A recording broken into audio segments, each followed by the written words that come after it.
Bocas del Toro, Panama. A secluded seaside hideaway. Scott Makeda has no idea that his tropical haven is about to become his personal hell. A serial killer pretending to be a therapist. Holbert rents a room, and that's where he set up his business as a fake shrink. Accusations of a gringo mafia. Gun running, drugs. A slaughtered family.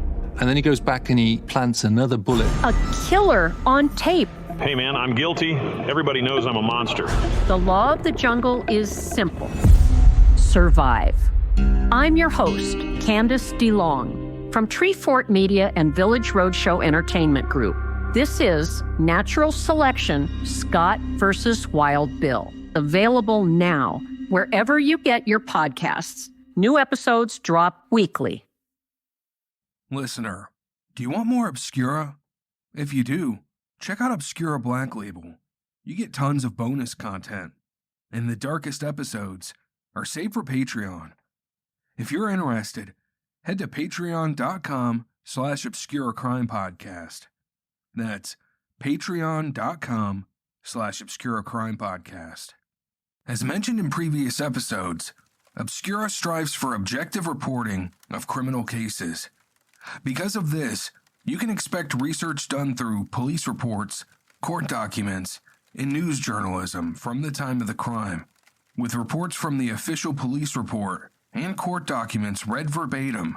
Listener, the following episode contains graphic, real-world audio. Discretion is advised. With that said, let's get on with it. Welcome, listener. I'm glad you're here. Take a seat, next to the fire. Welcome to Obscura, where we shine a light on the dark.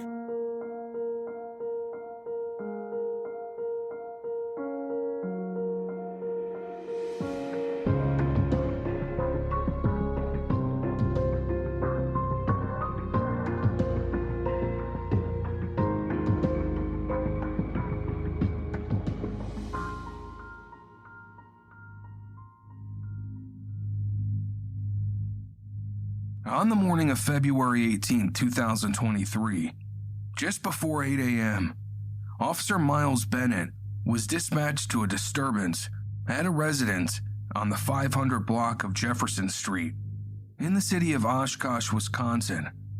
The call was originally dispatched as, quote, "Sister freaked out and boyfriend is bleeding, possibly stabbed in arms."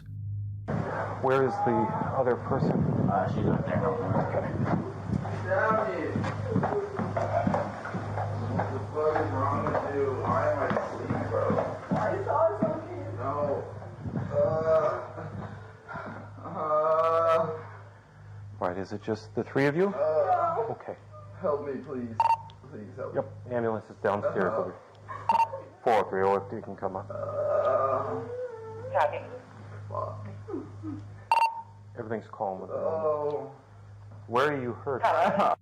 Officer Bennett enters the home as a young male exits and directs the officer upstairs.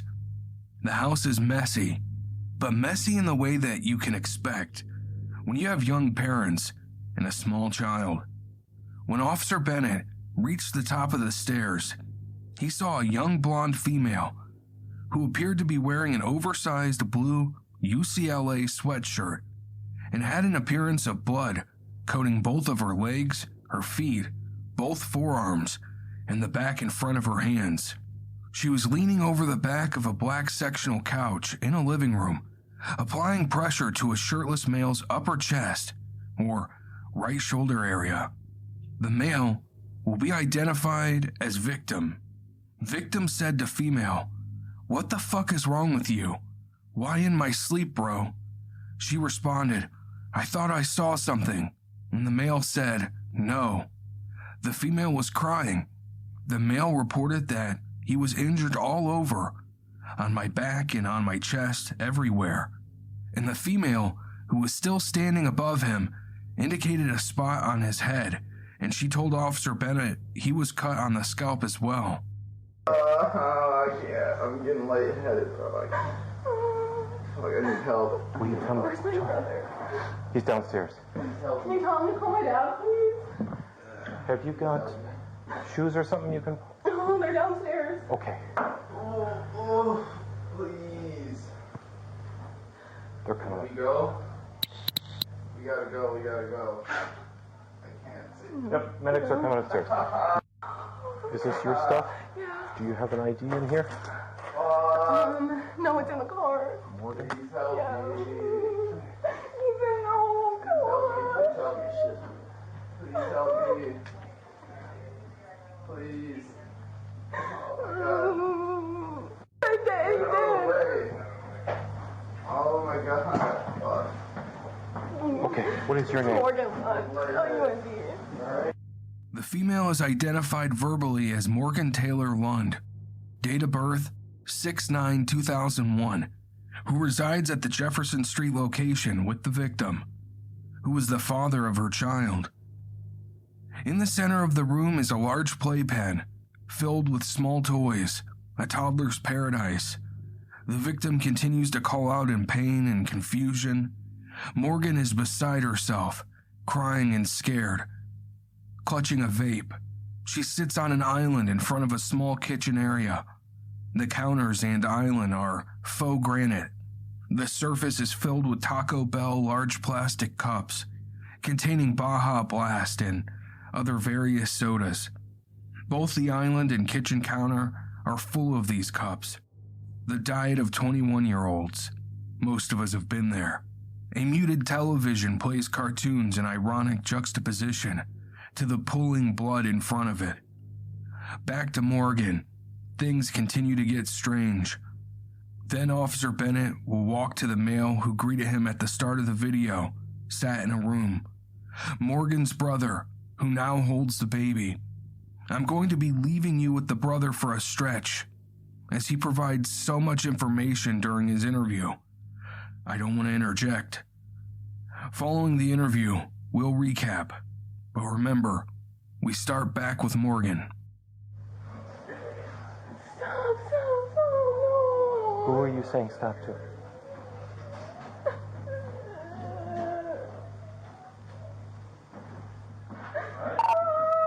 Walker, don't let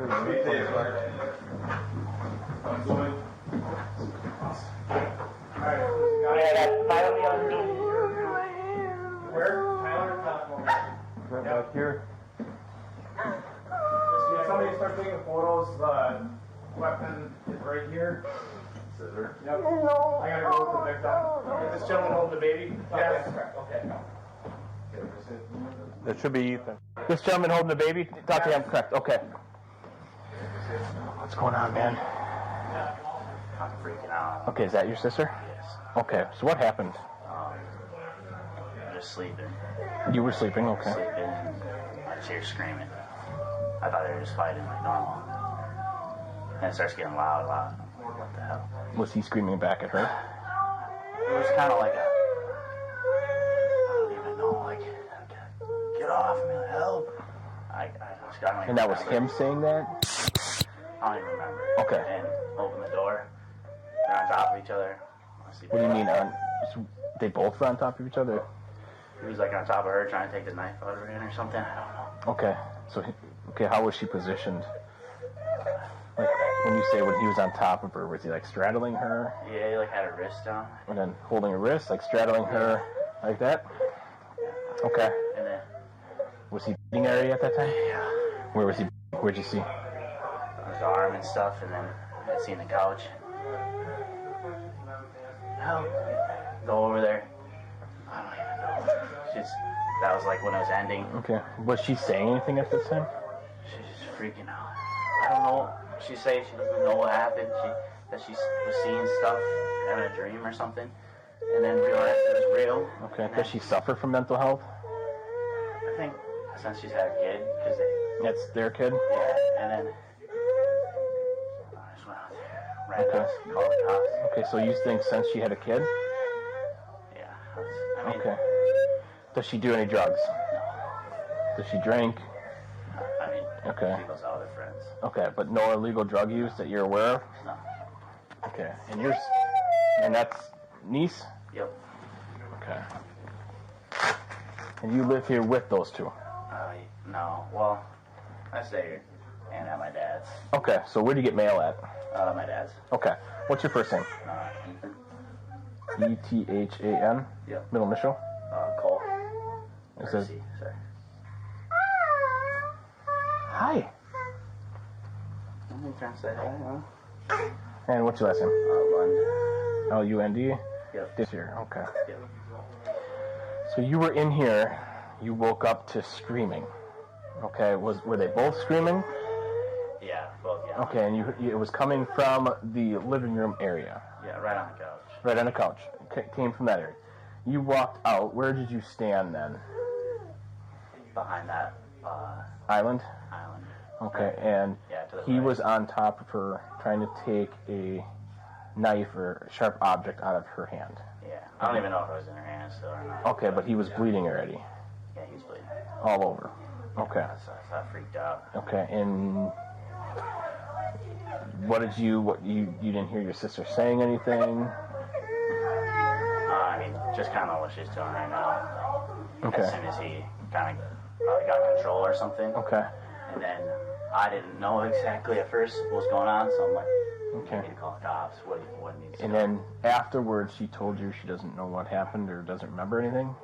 Well, not that she doesn't remember, but it's like she's saying like she basically didn't have control of what she's doing or something. Okay. I'm not sure. I didn't really because I was calling you guys.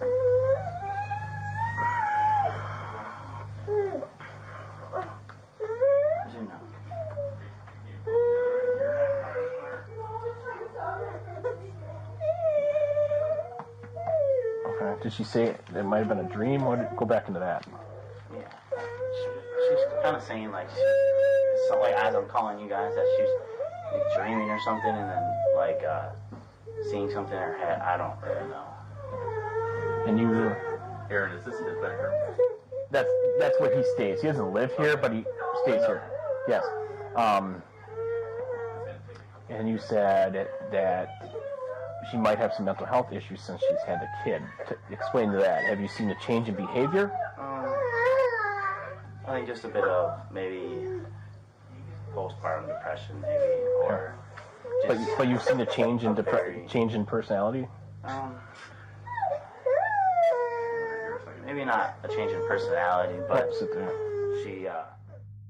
The room in which Morgan's brother Ethan sits is empty, except for a twin mattress that has a cheap sheet and small pillow. From the appearance of the room in the interview, it's clear that he uses the room to crash when he visits, something he does frequently. It's here when we first hear of Morgan's dark dreams, her postpartum, and the visions that she sees. This next chunk of audio is as important as it gets. We're going to hear Morgan's side of the story, as strange as it is. It can be tough at times to make out exactly what she's saying because of the crying. But don't worry, I won't leave you hanging. Afterwards, I'll recap for you. I'm also going to cut out long gaps of silence. You don't need to hear that. So, if you hear abrupt cuts, that's why. And then you went back to bed. Is that right? Yeah, I went back to bed. I didn't get much sleep last night. I don't know why. Okay. And then I finally fell asleep. And you what? I finally fell asleep and I was seeing all these weird things. I don't know. There's blood all over me. But you don't remember coming back out, but you do remember seeing something. It was like in my head though. It wasn't real. And that's when I was like, what is going on? I didn't know what was happening. Can you describe for me what you saw? I was like, I don't know. It was like something black. Did you get the scissors already? No, it's still there. And then he was like, I felt like but it was like, then I was like, is he attacking the thing that I saw? I don't know. I was all confused. Like I thought I saw something that wasn't happening. Right. Hey, can you flip them the other way? You're not cut anywhere? No, I was trying to stop him from bleeding. Okay. Can you just turn around and take a picture of the back of your legs? Make sure you're not cut there. Thank you. Thank you. What to do? I don't know what to do.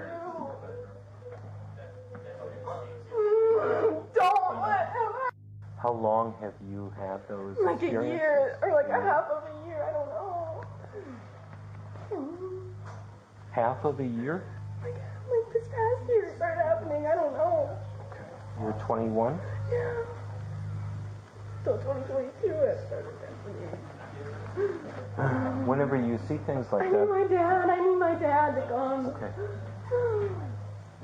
We'll try to get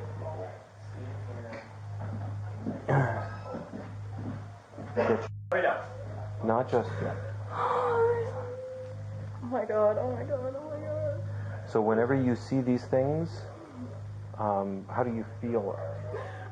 I just felt like my heart was beating really fast. I was really scared. Okay. And I feel like completely somebody else. You feel like somebody else? Like it's not even me. I wouldn't do that. I wouldn't do that. I don't hurt anybody. Oh my god. Do you usually see the same thing? Yes, and I feel like somebody else. I feel like it's not even me. If you had to physically describe what you were seeing, like big or small, black or white, gray, blue, whatever. I don't know, it was like a blob. Like a blob. Like a black blob. Like a blob, but like a figure. Okay. I don't know. I have something wrong. So you see a dark figure, but it doesn't look like a person. Am I understanding that right? It's just sort of the shape. And I could hear him. Yeah. And then I came out and I saw something like over him. So I don't know like what was like real and what's not real. I don't know if I was dreaming. But the other experiences that you've had have been when you were awake? Yeah, or like half awake. Okay. Right before you went to bed or right after you woke up? Both. Both. No, but it's I would usually never do that. I would never right. do that. Yeah. But it's usually that same sort of dark figure that you see? Yeah, but it's something in my head. It's not like I don't know how to explain it. But when you see it, your heart beats really fast and you feel afraid. Okay. And I just feel like something's taking over me. Like I don't know. And now it's like everything's normal. And that happens every time. What is going on? Where did you get the scissors from? Do you remember? It was right next to him on the sofa? Yeah. I didn't go looking at her it was So, right there. When I came in, he was sitting over here. Is that where he was sitting when you came out? Okay.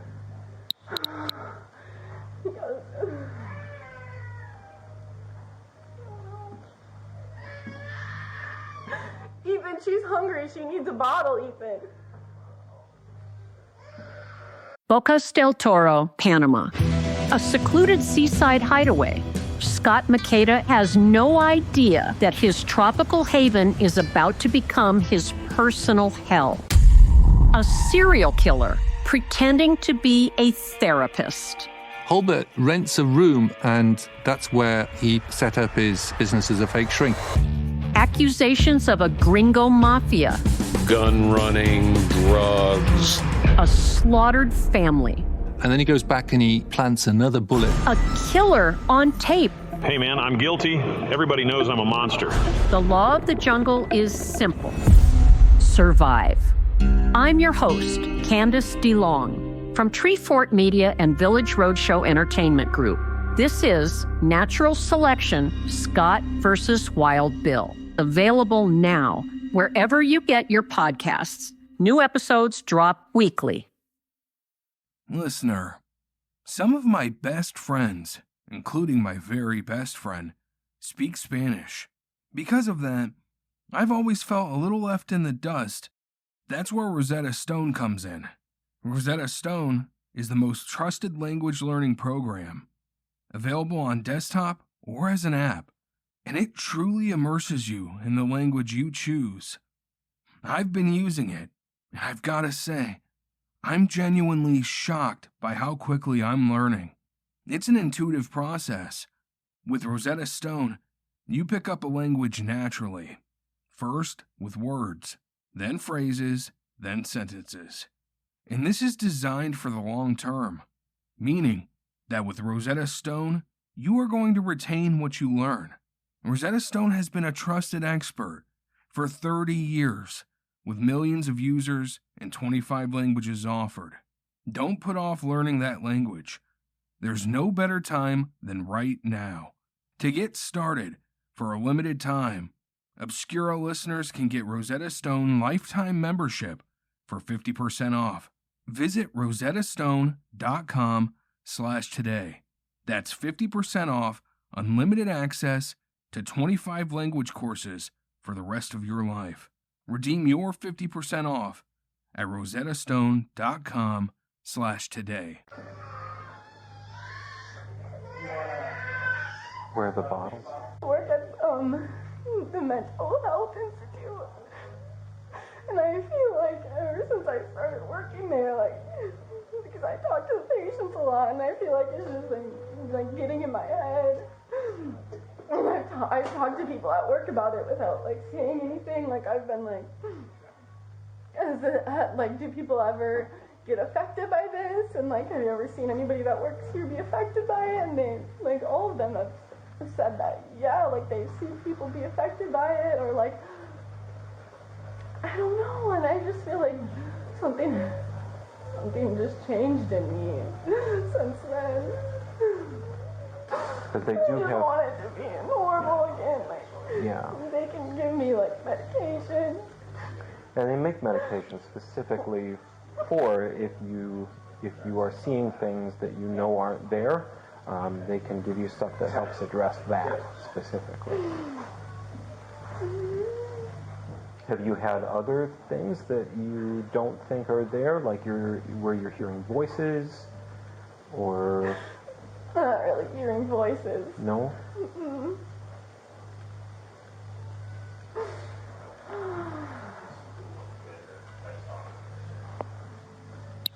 And does the figure ever speak? It's makes noises, dark noises, deep voice, but not saying anything. Okay. Morgan spends much of her interview shaking, crying, and hitting her vape. The entire scene is chaotic. I know it's tough to hear her through the crying. So, we're going to recap directly from Officer Bennett's police report as well as my eyes. Morgan told Officer Bennett that she thought she saw something, and also that she was afraid there was, quote, something wrong with my head. She stated that for roughly 6 months to a year, she had been seeing a figure that was dark in color and clearly not a person.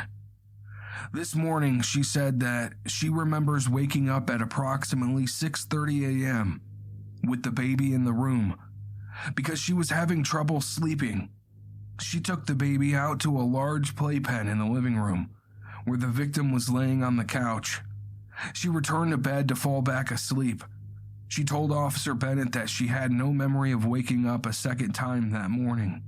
She had a muddled memory of something that might have been a dream or her imagination, but she thought the victim was yelling at their daughter. She remembers then being in the living room area and seeing a dark figure on top of the victim, attacking him. She went over to the couch area and picked up a pair of scissors laying there and began, quote, trying to kill the dark figure attacking the victim. It was not until the victim was screaming at her and fighting back that she realized the figure was not there and she was, in fact, injuring the victim. She says that as soon as she realized what was happening, she put down the scissors, tried to render first aid to the victim. Morgan states that working at a mental health facility has only made her dreams and visions worse, and that things were exacerbated by her postpartum. Morgan goes on to state that it felt like the symptoms of the patients were somehow getting into her head, that she even told coworkers about it, but it was like no one cared.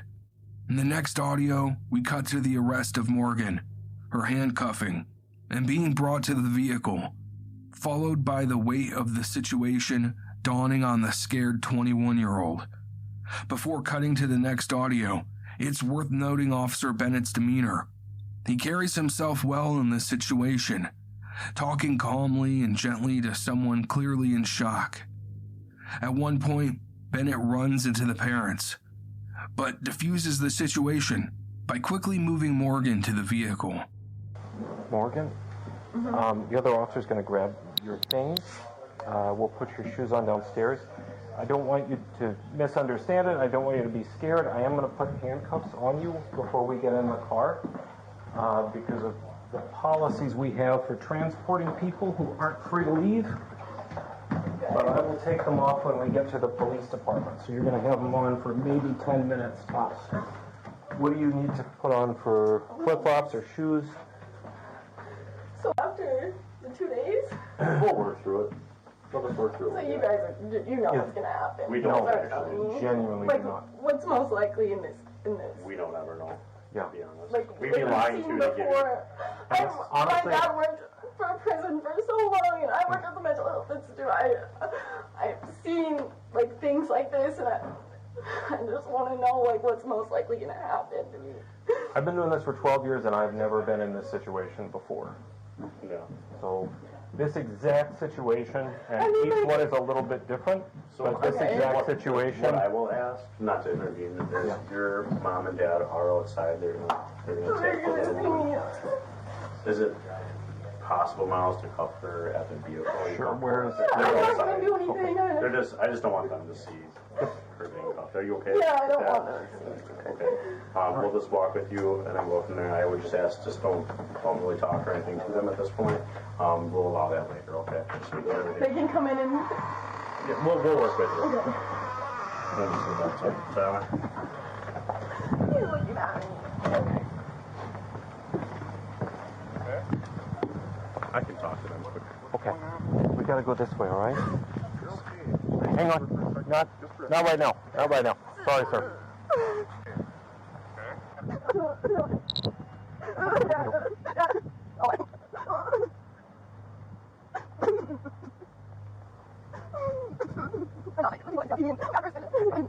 I don't think that you're a bad person. I know that. You have to say that. I don't have to say that. I recognize that you're in a really bad position. Here, let's go this way so we don't have to go through the snow.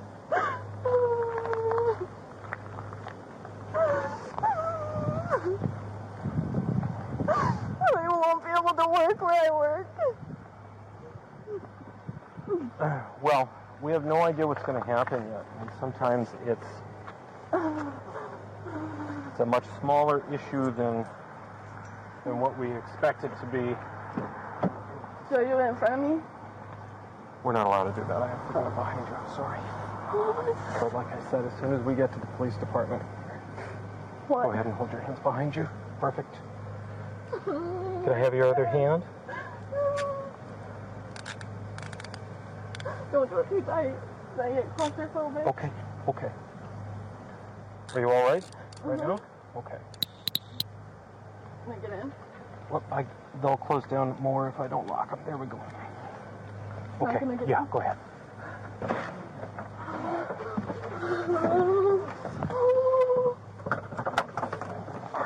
No.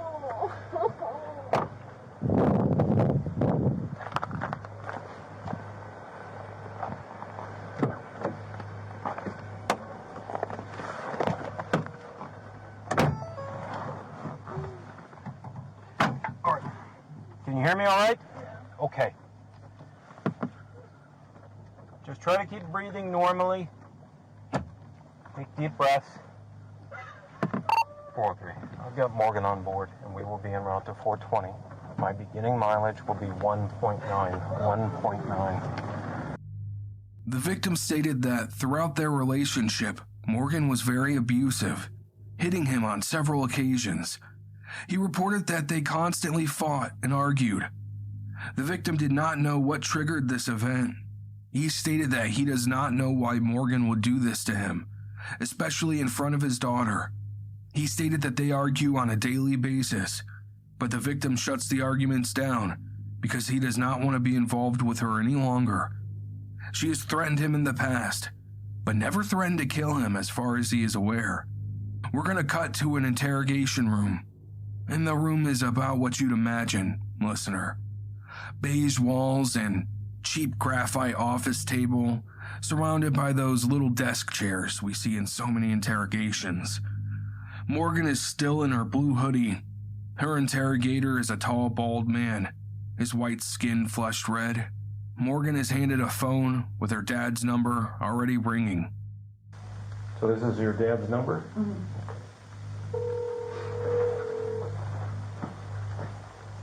Hello? Hey, Dad. Yeah. Hi. You're on speakerphone. Yeah. Am I supposed to, get a lawyer, do you think, before talking, or... I was told I was allowed to ask you. It's hard. Anytime I would say yes, but I feel like, I don't mean to say this mean, but you've been having, postpartum stuff. I know. It seems like you're not yourself, but I don't know what even happened over there, so I think you probably need a public defender is it something they can get you right away because you want to resolve this? If you need to go to a mental hospital or get evaluated, you need to get that today, so is it something they would be able to get you today? Sir, this is Detective Artis. That is, especially if it's a public defender, it's almost impossible to do so. If you have a private attorney, that's not impossible, but very difficult being a Saturday. Right. But I would say it's almost impossible to get one here for her, right now or today. I understand that. I hate this because I know that she's having mental health issues, so I feel I'm obviously worried that when police arrive, they're looking at criminal right away when I know she's been having problems. So if I knew, I don't. Morgan, are you there? Mm-hmm. Do you feel okay to talk to them without an attorney? Or would you want to wait to have an attorney? No, I feel okay. I just wanted to see what you thought was best. Morgan, you're not yourself. You're not yourself. You didn't do this on purpose. I did it on purpose. Was he sleeping? I don't know. I was half asleep. I know. Were you having a dream? Yeah, I was I was having a dream, and then I was half awake out to the living room. Yeah. And then I woke up again, and I was half asleep, and I was seeing things, but I was I don't know. There's something in my head that makes me not who I am. Did your doctor give you any medicine? No. No. Can I come there as her? She has a representative with her. Can I come there with her? Sure, if you want. Okay, I'll do that. I need to go home quick and then come back. Where is it at? 420 Jackson Street. Do you know where that is? You know where the courthouse is? Yes. We're right across the street. So in the police station? Yep, in the police station. Just go to the front desk, or? Yeah. How long do you think? Where are you? Where's home? 20 minutes, I can be here. Okay. Morgan Lund ultimately pleaded no contest for the crime of stabbing her ex-boyfriend 19 times. This after she initially initiated an insanity defense. If you're not aware, in the United States, the insanity defense is used in less than 1% of criminal cases, and only about 26% of those cases are successful. Morgan Lund only had a public defender, and it likely became clear that the insanity defense would have only made her case worse. She faced up to 30 years after all. Lund was sentenced to 7 years and 6 months in prison. I imagine with good behavior, she'll see parole. Whenever she is released, I'd like to interview her, if possible. This case has sparked discussion online about the effects of postpartum and the lack of mental health awareness in the U.S. And listener, I have to ask you, where do you stand on this issue? I tried to cover everything objectively. Checking on Morgan Lund's Facebook page, it doesn't exactly paint the image of a monster, though looks can be deceiving. During this episode, in her voice, did you hear regret? Or do you believe these were simply crocodile tears of someone afraid to face the music, afraid to do the time? I'd love to know your thoughts. But I think that wraps things up. I thank you for listening, and keep the fire burning.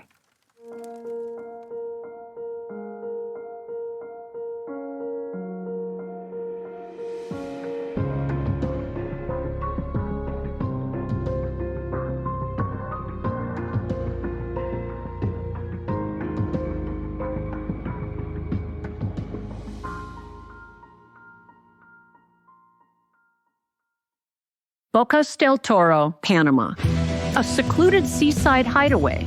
Scott Makeda has no idea that his tropical haven is about to become his personal hell.